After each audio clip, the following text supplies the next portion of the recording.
नमस्कार दोस्तों, जय हिंद। कैसे हैं आप सभी का स्वागत है आज के जीके की महत्वपूर्ण क्लास में। दोस्तों, इस क्लास में हम सभी लोग पढ़ने वाले हैं पद्म पुरस्कार के बारे में। जैसा कि आप सभी को पता है, पिछली क्लास में हमने पढ़ा था भारत रत्न को। तो उससे आगे का जो ये चैप्टर है दोस्तों, पद्म पुरस्कार, इसको आज हम लोग इस क्लास के माध्यम से काफी डिटेल में पढ़ेंगे। जैसा कि आप सभी को पता है, भारत रत्न जो है दोस्तों, ये देश का सर्वोच्च नागरिक पुरस्कार माना जाता है। तो जिसने भी ये क्लास नहीं देखी है भारत रत्न वाली, तो जाकर के देख सकते हैं, काफी महत्वपूर्ण क्लास है आपकी। तो दोस्तों, भारत का जो देश का सर्वोच्च नागरिक पुरस्कार, जहां पर भारत रत्न है, अगर दूसरे देश के सर्वोच्च नागरिक पुरस्कार की बात करें तो वहां पर पद्म पुरस्कार का नाम आता है। तो आज की क्लास में हम लोग इसी को डिटेल में पढ़ेंगे। दोस्तों, इसकी स्थापना की अगर बात की जाए तो 1954 में इसकी स्थापना हुई थी। कब हुई थी? 1954 में। शुरुआत या फिर स्थापना इसकी 1954 में हुई थी। ठीक है। इसको 3 खंडों में बांटा गया है। एक आपका पुरस्कार बनाया गया है पद्म विभूषण, दूसरा पद्म भूषण, तीसरा पद्म श्री। 3 पुरस्कार जो है इसको खंड किए गए हैं 3 पुरस्कार के रूप में। तो यहाँ पर दोस्तों पूछा जाए, इन तीनों में सबसे बड़ा कौन सा होता है, तो पद्म विभूषण सबसे बड़ा होता है। पद्म पुरस्कार में सबसे बड़ा पद्म विभूषण पुरस्कार होता है। दूसरे नंबर पे आपका पद्म भूषण होता है। तीसरे नंबर पे पद्म श्री पुरस्कार होता है। चलिए आगे देखते हैं दोस्तों। तो आगे है, पद्म पुरस्कारों में सबसे बड़ा पद्म विभूषण पुरस्कार होता है और सबसे छोटा पद्म श्री पुरस्कार आपका होता है। ठीक है। काफी महत्वपूर्ण पॉइंट है इस क्लास में दोस्तों। हर एक बिंदु जो है वो महत्वपूर्ण बिंदु है। हर एक बिंदु से आपके महत्वपूर्ण महत्वपूर्ण प्रश्न आपके निकल के आते हैं। चलिए आगे देखते हैं दोस्तों। तो आगे है, पद्म श्री जो है, जो सबसे छोटा पुरस्कार है दोस्तों, वो सबसे अधिक लोगों को दिया जाता है और पद्म विभूषण सबसे कम लोगों को दिया जाता है। पद्म विभूषण जो है वो दोस्तों सबसे बड़ा पुरस्कार है पद्म पुरस्कार का। तो अब बात करते हैं, भारत सरकार ने जो है 1954 ईस्वी में 2 नागरिक पुरस्कार, एक था आपका भारत रत्न, दूसरा है आपका पद्म विभूषण, की स्थापना की थी। ठीक है। ये 2 पुरस्कार थे दोस्तों आपके, पद्म पुरस्कार और भारत रत्न। इनकी स्थापना कब हुई थी? 1954 ईस्वी में इनकी स्थापना हुई थी। बाद में दोस्तों जो पद्म पुरस्कार था उसको जो है 3 श्रेणियों में बांट दिया गया था। कितनी श्रेणियों में? 3 श्रेणियों में। पूछा जाता है पद्म पुरस्कार को कितनी श्रेणियों में बांटा गया, तो 3 श्रेणियों में। प्रथम श्रेणी, द्वितीय श्रेणी और तृतीय श्रेणी। कब बांटा गया था दोस्तों? तो 8 जनवरी 1954 ईस्वी को, 1 साल बाद। यहाँ पर ये काफी महत्वपूर्ण बिंदु है, तो नोट कर लेंगे। ठीक है। इसको जो है राष्ट्रपति की अधिसूचना द्वारा इसका नाम बदला गया था। पूछा जाए इसका नाम कैसे बदला गया, तो राष्ट्रपति की अधिसूचना द्वारा इसका नाम बदला गया था। ठीक है। नाम क्या क्या रखे गए आप सभी को पता होगा, पहले ही देख चुके हैं। तो पद्म विभूषण, पद्म भूषण तथा पद्म श्री। चलिए आगे देखते हैं हम लोग। तो पद्म पुरस्कार भारत का सर्वोच्च सम्मानों में से एक है दोस्तों। ठीक है। जिसकी घोषणा कब होती है, तो घोषणा की अगर बात करें तो दोस्तों हर वर्ष जो है गणतंत्र दिवस की पूर्व संध्या पर इसकी घोषणा की जाती है। किसको मिलना है, तो गणतंत्र दिवस के अवसर पर इसकी घोषणा की जाती है। आप लोग कह सकते हैं ये पुरस्कार 3 श्रेणियों में दिए जाते हैं, आप सभी को पता होगा। ये आपका एक श्रेणी है दोस्तों पद्म विभूषण। असाधारण और विशिष्ट सेवा के लिए पद्म विभूषण दिया जाता है, सबसे बड़ा पुरस्कार है ये। पद्म भूषण की बात करें तो उच्च कोटि की विशिष्ट सेवा के लिए दिया जाता है। इसी तरह से पद्म श्री की बात करें तो विशिष्ट सेवा के लिए पुरस्कार दिया जाता है। आगे देखते हैं दोस्तों हम लोग। तो पद्म पुरस्कार के बारे में सभी महत्वपूर्ण तथ्य आपके नोट हैं, हर एक तथ्य को अच्छी तरह से देखते हुए चलेंगे हम लोग। तो पद्म पुरस्कार की घोषणा दोस्तों 1978 में नहीं हुई थी, 1979 ईस्वी में नहीं हुई थी, तथा 1993 से लेकर के 1997 ईस्वी तक इसकी घोषणा नहीं हुई।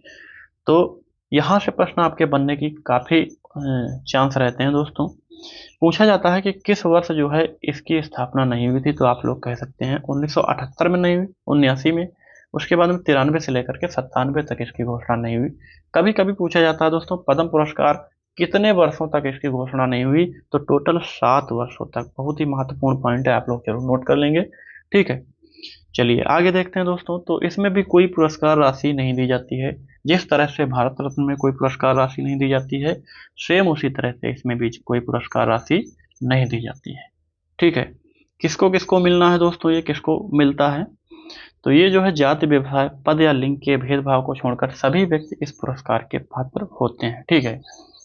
चलिए आगे देखिएगा। यह पुरस्कार विशिष्ट कार्यों को मान्यता देने के लिए लगभग हर एक क्षेत्र में ये पुरस्कार दिया जाता है। विशिष्ट कार्यों को मान्यता देने के लिए दिया जाता है और यह सभी गतिविधियों विषयों में परिशिष्ट व असाधारण उपलब्धियों सेवाओं के लिए दिया जाता है। अगर हम लोग क्षेत्रों की बात करें तो यहाँ पर देख लीजिएगा, क्षेत्रों की जो कुछ सूची है यहाँ पर लगभग हर एक क्षेत्र में दिया जाता है। कला वर्ग, सामाजिक कार्य, सार्वजनिक मामले, विज्ञान एवं इंजीनियरिंग, व्यापार एवं उद्योग, चिकित्सा, साहित्य और शिक्षा, सिविल सेवा, खेल, अन्य वे सभी क्षेत्र जिनमें दो है। भारतीय सांस्कृतिक का प्रचार प्रसार होगा। मानव अधिकारों की सुरक्षा की जहां पर बात होगी, वन्य जीव संरक्षण, ठीक है, चलिए आदि ये सभी शामिल हो सकते हैं। तो लगभग हर एक क्षेत्र में ये पुरस्कार दिया जाता है, जिस तरह से भारत रत्न आपका पुरस्कार दिया जाता है। आगे देखिएगा दोस्तों, तो आगे जो है कुछ महत्वपूर्ण पॉइंट आपका है। पद्म पुरस्कार की उच्च श्रेणी यानी कि पद्म विभूषण सिर्फ उसी व्यक्ति को प्रदान किया जा सकता है जिसे पिछले पद्म पुरस्कार प्रदान किए जाने के बाद कम से कम 5 वर्ष की अवधि बीत चुकी हो। ठीक है, चलिए आगे देखते हैं दोस्तों। तो पुरस्कार विजेताओं को राष्ट्रपति द्वारा हस्ताक्षरित एक प्रमाण पत्र तथा एक पदक प्रदान किया जाता है। हर एक जो दोस्तों पुरस्कार होता है उसमें क्या क्या मिलता है, यहाँ से भी प्रश्न बनते हैं। तो इसमें जो है राष्ट्रपति द्वारा हस्ताक्षरित एक प्रमाण पत्र और एक पदक प्रदान किया जाता है। ठीक है, तो यहाँ से भी प्रश्न आपके बनते हैं दोस्तों। और आगे देखते हैं, तो पुरस्कार विजेताओं को पदक की एक छोटी सी प्रतिकृति भी दी जाती है। क्या दिया जाता है? प्रतिकृति भी दी जाती है, जिसे भी किसी भी समारोह में पहन सकते हैं। ये आप लोग देख सकते हैं यहाँ पर, ये जो है एक प्रतिकृति दी जाती है, इसको वो लोग किसी समारोह में पहन सकते हैं जो इसके विजेता हैं। आगे देखते हैं दोस्तों, तो आगे आपका पॉइंट है दोस्तों, यहाँ पर देख सकते हैं ये पुरस्कार जो है किसी उपाधि के समान नहीं होता है। अगर पूछा जाए दोस्तों ये पुरस्कार किसी उपाधि के समान है या नहीं, तो नहीं होता है दोस्तों।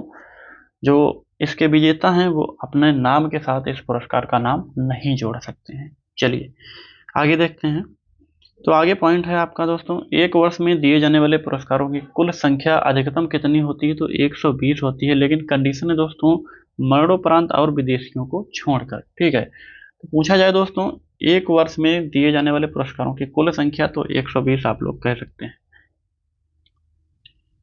पॉइंट है आपका दोस्तों, यहाँ पर देख लेंगे कुछ प्रमुख पद्म पुरस्कार विजेता जिन्हें मरणोपरांत मिला, मरने के बाद में जिनको मिला, काफी महत्वपूर्ण है जिनको हमने नोट किया है। तो यहाँ पर देख लेंगे दोस्तों, श्री बालकृष्ण दोषी को मिला था ये किस क्षेत्र में? तो आगे लिखा हुआ अन्य वास्तुकला क्षेत्र में पद्म विभूषण पुरस्कार से नवाजा गया था। ये कहाँ के रहने वाले थे? तो गुजरात के रहने वाले थे। ठीक है, चलिए आगे देखिएगा, तो आगे है दोस्तों दिलीप महाल नाबिस, इनको मिला था दवा के क्षेत्र में दोस्तों पद्म विभूषण, ये पश्चिम बंगाल के रहने वाले थे। ठीक है, मुलायम सिंह यादव जी को मिला था मरणोपरांत, सार्वजनिक मामलों के क्षेत्र में इनको मिला था। ये बहुत ही महत्वपूर्ण पॉइंट है, नोट कर लेंगे आप सभी लोग। मुलायम सिंह यादव को मिला था, ठीक है, सार्वजनिक मामलों के क्षेत्र में इनको पद्म विभूषण पुरस्कार से सम्मानित किया गया था। नरेंद्र चंद्र देव वर्मा को मिला था ये, इनको भी सार्वजनिक मामलों के क्षेत्र में मिला था, ये पद्मश्री पुरस्कार मिला था। ठीक है, कहाँ के रहने वाले हैं? तो त्रिपुरा के रहने वाले थे। आगे देखिएगा, आगे है दोस्तों राकेश राधेश्याम झुनझुन को मिला था व्यापार और उद्योग के क्षेत्र में। किसमें? व्यापार और उद्योग के क्षेत्र में। ये जो है महाराष्ट्र के रहने वाले हैं। इसी तरह से अरिज खम्बाटा को मिला था ये, तो व्यापार और उद्योग के क्षेत्र में इनको भी मिला था दोस्तों, ये गुजरात के रहने वाले थे। करम वांगचू को मिला था पुरस्कार, तो ये सामाजिक कार्य के क्षेत्र में, किसमें? सामाजिक कार्य के क्षेत्र में इनको मिला था दोस्तों, सामाजिक कार्य। ठीक है, पद्मश्री पुरस्कार इनको मिला था। कहाँ के रहने वाले हैं? तो अरुणाचल प्रदेश के। चलिए आगे देखते हैं दोस्तों, तो यहाँ पर जो है 1954 में पद्म पुरस्कार विजेता कुछ महत्वपूर्ण है जिनको हमने नोट किया है, यहाँ पर देख लेंगे आप सभी लोग। अयोध्यानाथ खोसला को मिला था विज्ञान और अभियांत्रिकी के क्षेत्र में, ये दिल्ली के रहने वाले हैं। 1954 ईस्वी में, यानी कि सबसे शुरुआत में इनको मिला था, इसलिए हमने नोट किया है। काफी बार पूछा जाता है दोस्तों, तो सबसे शुरुआत में ही पूछा जाता है। ठीक है, प्रश्न यहीं से बनने की ज्यादा उम्मीद रहती है, या फिर सबसे लास्ट में, यानी कि 2024 में अभी हाल में किसको मिला, तो वो सभी हमने नोट किए हैं, आगे आप सभी को देखने को मिलेंगे। इसी तरह से ए लक्ष्मण स्वामी मुदलियार को मिला था साहित्य एवं शिक्षा के क्षेत्र में, तमिलनाडु के रहने वाले थे। होमी जहांगीर भाभा को मिला था विज्ञान और अभियांत्रिकी के क्षेत्र में दोस्तों ये महाराष्ट्र के रहने वाले थे। बात करें जेसी घोष की तो इनको विज्ञान और अभियांत्रिकी के क्षेत्र में पुरस्कार मिला था, पश्चिम बंगाल के रहने वाले थे। चलिए, शांति स्वरूप भटनागर ये यूपी के रहने वाले थे दोस्तों, विज्ञान और अभियांत्रिकी के क्षेत्र में इनको भी ये पुरस्कार मिला था। आगे देखिएगा, तो आगे है आपका दोस्तों एमएस सुब्बालक्ष्मी को मिला था कला के क्षेत्र में, ठीक है, तमिलनाडु के हैं ये, तो इनको कला के क्षेत्र में मिला था। महाराज कुमार पालदेन टी नाग्याल, इनको सार्वजनिक उपक्रम के क्षेत्र में ये मिला था, ये पंजाब के रहने वाले हैं, ठीक है। के एस थिमैया को मिला था प्रशासकीय सेवा में, किसमें, प्रशासकीय सेवा में मिला था, ये कर्नाटक के रहने वाले हैं। बहुत ही महत्वपूर्ण है दोस्तों, क्योंकि इनको शुरुआत में ये पुरस्कार मिला था इसलिए, ठीक है।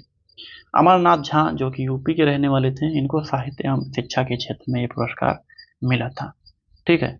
चलिए आगे देखते हैं दोस्तों, तो जामिनी राय को मिला था कला के क्षेत्र में, ये पश्चिम बंगाल के रहने वाले थे, ठीक है।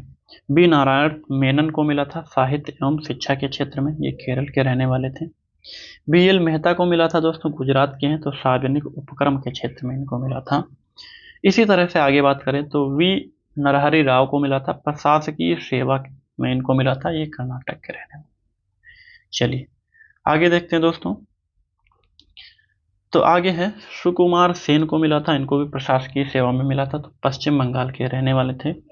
सत्यनारायण शास्त्री को मिला था, यूपी के हैं ये। यूपी के जितने भी हैं दोस्तों इनको जरूर नोट कर लेंगे, यूपी की जो परीक्षा होती है उसमें आने के ज़्यादा चांस रहते हैं। जो चिकित्सा विज्ञान के क्षेत्र में इनको भी मिला था, सत्यनारायण शास्त्री को। के एस कृष्णन तमिलनाडु के हैं दोस्तों, इनको विज्ञान एवं अभियांत्रिकी के क्षेत्र में पुरस्कार मिला था। चलिए आगे देखते हैं, तो आगे है दोस्तों महादेव अय्यर गणपति को मिला था प्रशासकीय सेवा में, उड़ीसा के हैं ये। इसी तरह से मैथिली शरण गुप्त काफी इंपॉर्टेंट है दोस्तों, यहाँ पर जरूर नोट कर लेंगे। मैथिली शरण गुप्त कहाँ के थे, तो दिल्ली के, इनको साहित्य एवं शिक्षा के क्षेत्र में मिला था ये पुरस्कार, ठीक है। चलिए राधा कृष्ण गुप्ता दिल्ली के थे, इनको प्रशासकीय सेवा में मिला था। आर आर हांडा पंजाब के थे, इनको प्रशासकीय सेवा में मिला था पुरस्कार। आगे देखते हैं दोस्तों, पांड्याल सत्यनारायण राव को मिला था प्रशासकीय सेवा में, आंध्र प्रदेश के थे, ठीक है। मौलाना हुसैन अहमद मदनी को मिला था साहित्य एवं शिक्षा के क्षेत्र में, ये भी पंजाब के थे। जोश मलिहाबादी दिल्ली के थे, इनको साहित्य एवं शिक्षा के क्षेत्र में ये पुरस्कार मिला था। चलिए ये काफी महत्वपूर्ण थे दोस्तों, जरूर उम्मीद करता हूँ आप सभी लोग नोट किए होंगे। तो अब आगे देखते हैं, आगे यहाँ पर दोस्तों 2024 में हाल में ये जो पुरस्कार मिला है इसके बारे में कुछ महत्वपूर्ण डिटेल पर हम लोग डिस्कस करेंगे। जैसे कि पूछा जाए दोस्तों 2024 में कितने लोगों को मिला, बहुत बार पूछा गया है दोस्तों ये प्रश्न, तो यहाँ पर कह सकते हैं 132 लोगों को ये पुरस्कार मिला था 2024 में, ठीक है। जिसमें पद्म विभूषण 5 लोगों को मिला है, पद्म भूषण 17 लोगों को मिला है, पद्म श्री 110 लोगों को ये पुरस्कार मिला है, ठीक है। ये काफी महत्वपूर्ण डिटेल है यहाँ से। चलिए आगे देखते हैं हम लोग, तो आगे है दोस्तों 2024 में पद्म विभूषण पुरस्कार किसको किसको मिला, ठीक है, नोट कर लेंगे।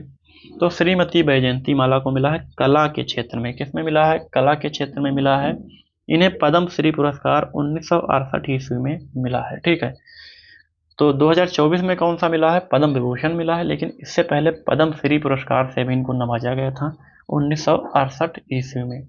इनको एक और सम्मान मिला था दोस्तों, यहाँ पर देखेंगे भारतनाट्यम में अचीवमेंट के लिए इनको 1982 ईस्वी में संगीत नाटक अकादमी से भी सम्मानित किया गया था, ठीक है।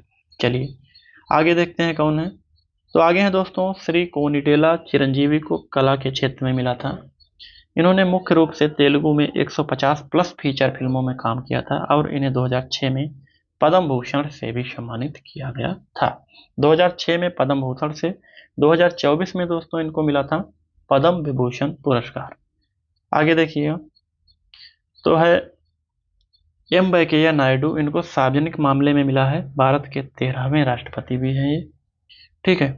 बिंदुसार पाठक को मिला है मरणोपरांत, ये मरणोपरांत वाले काफी महत्वपूर्ण है, तो बिंदेश्वर पाठक थे, समाज सेवा के लिए इनको मरणोपरांत पुरस्कार दिया गया था। आगे देखिएगा, तो आगे है दोस्तों श्री पद्मा सुब्रमण्यम को मिला है कला के क्षेत्र में, 1981 ईस्वी में इनको पद्मश्री पुरस्कार भी मिला था। पद्म भूषण की बात करें दोस्तों तो 2003 ईस्वी में इनको पद्म भूषण तीनों पुरस्कार इनको मिले हैं। यहाँ से भी प्रश्न बन सकता है कि इनमें से कौन है जिनको ये तीनों पुरस्कार मिले हैं, पद्म श्री, पद्म विभूषण तथा पद्म भूषण। तो श्री पद्मा सुब्रमण्यम, ये बहुत ही महत्वपूर्ण है दोस्तों, जो भी महत्वपूर्ण है टिक कर दे रहा हूँ। तो 2024 में इनको पद्म विभूषण, इसी तरह से 1981 में पद्म श्री मिल चुका था, 2003 में पद्म विभूषण इनको पुरस्कार मिल चुका था। चलिए आगे देखते हैं। अब यहाँ पर दोस्तों पद्म भूषण की बात करें, पिछले में हमने पद्म विभूषण पर डिस्कस किया था 2024 में जिनको पद्म विभूषण मिला, लेकिन 2024 में पद्म भूषण किसको किसको मिला, तो 17 लोगों को मिला है। पद्म विभूषण सिर्फ 5 लोगों को मिला था। ठीक है, तो कुछ महत्वपूर्ण नाम यहाँ पर हमने नोट किए हैं। फातिमा बीबी को मरणोपरांत मिला था, मिथुन चक्रवर्ती जी को मिला, श्री यंग लियू को मिला, ये ताइवान के हैं, उषा उत्थुप को मिला था दोस्तों, विजयकांत को मरणोपरांत ये पुरस्कार मिला था। ये काफी महत्वपूर्ण है दोस्तों। ठीक है, सीताराम जिंदल को मिला, राम नायक को मिला ये पुरस्कार। कौन सा, पद्म भूषण पुरस्कार, अभी हाल में 2024 में पुरस्कार मिला था। तो आज की जो क्लास थी दोस्तों हमने कर ली। अब क्लास के अंत में हम सभी लोग कुछ इंपॉर्टेंट फैक्ट देखते हैं। इन फैक्ट में काफी प्रश्न आपके काफी अच्छे अच्छे प्रश्न निकल के आते हैं, तो इनको भी एक नज़र में देख लेंगे, उसके बाद में क्लास की समाप्ति करेंगे। तो यहाँ से दोस्तों जो पुरस्कार है ये पद्म पुरस्कार, इसमें दिए जाने वाला सर्वोच्च पुरस्कार की अगर बात करें तो पद्म विभूषण पुरस्कार होता है। ठीक है, और पूछा जाए दोस्तों भारत का दूसरा सर्वोच्च नागरिक सम्मान कौन सा होता है, तो दूसरा जो सर्वोच्च नागरिक सम्मान वो पद्म विभूषण ही होता है। ठीक है, और पहले की बात करें तो भारत रत्न आपका आएगा। चलिए आगे देखते हैं। तो भारत का तीसरा सर्वोच्च नागरिक सम्मान कौन सा होता है दोस्तों, तो पद्म भूषण होता है तीसरा। इसी तरह से चौथा यहाँ पर पूछा गया है तो पद्म श्री पुरस्कार आपका होता है। आगे देखते हैं दोस्तों, तो आगे हैं आपके कुछ और बिंदु। वर्ष 2023 में किस राज्य को सर्वाधिक पद्म पुरस्कार मिला, बताइए। 2023 में जो है किस राज्य को सर्वाधिक पद्म पुरस्कार मिला, तो महाराष्ट्र राज्य को जो है सर्वाधिक पद्म पुरस्कार मिला था 2023 में। पद्म पुरस्कार शुरुआत से अब तक कितने वर्ष नहीं दिया गया, तो टोटल 7 वर्ष नहीं दिया गया। ठीक है, काफी अच्छी तरह से आप सभी लोग डिटेल में पढ़ चुके हैं। आगे इसी तरह से वर्ष 2023 में हरियाणा के 2 व्यक्तियों को पद्म पुरस्कार से सम्मानित किया गया था। ठीक है, हरियाणा के 2 व्यक्ति कौन से थे दोस्तों, तो बख्शी राम को मिला था 2023 में, डॉक्टर सुकमा आचार्य को मिला था 2023 में पद्म पुरस्कार। तो विज्ञान और इंजीनियरिंग के क्षेत्र में इनको मिला था। और अगर बात करें डॉक्टर सुकमा आचार्य की तो इनको अन्य आध्यात्मवाद के क्षेत्र में पुरस्कार मिला था। दोस्तों 2024 में कुल 132 लोगों को ये पुरस्कार मिला था। पूछा जा सकता है कि 2024 में हाल में कितने लोगों को पद्म पुरस्कार मिला था, तो 132 लोगों को ये पद्म पुरस्कार मिला था। आगे देखिएगा, पद्म पुरस्कार के साथ कोई भी राशि नहीं दी जाती है, भारत रत्न के साथ कोई राशि नहीं दी जाती, उसी तरह सेम इसमें भी होता है दोस्तों, कोई भी राशि नहीं दी जाती है। 2024 में कुल 5 लोगों को पद्म विभूषण पुरस्कार मिला। पूछा जाए अगर पद्म विभूषण कितने लोगों को मिला, तो 5 लोगों को मिला दोस्तों। 17 लोगों को पद्म भूषण पुरस्कार यहाँ पर दिया गया था, और 110 लोगों को जो है पद्म श्री पुरस्कार से सम्मानित किया गया था। तो आज की क्लास की हम लोग यहीं पर समाप्ति करते हैं दोस्तों। हम उम्मीद करते हैं कि आप लोगों को क्लास अच्छी लगी होगी, हर एक इम्पोर्टेंट फैक्ट को कवर किया गया है। अगर कोई भी पॉइंट महत्वपूर्ण छूटा हो तो आप लोग कमेंट में जरूर उसको बताएंगे, हम आपके कमेंट को जरूर पिन कर देंगे। इसको भी दोस्तों पीडीएफ चाहिए तो हमारा टेलीग्राम चैनल का लिंक इसी वीडियो के डिस्क्रिप्शन बॉक्स में आप सभी को मिल जाएगा।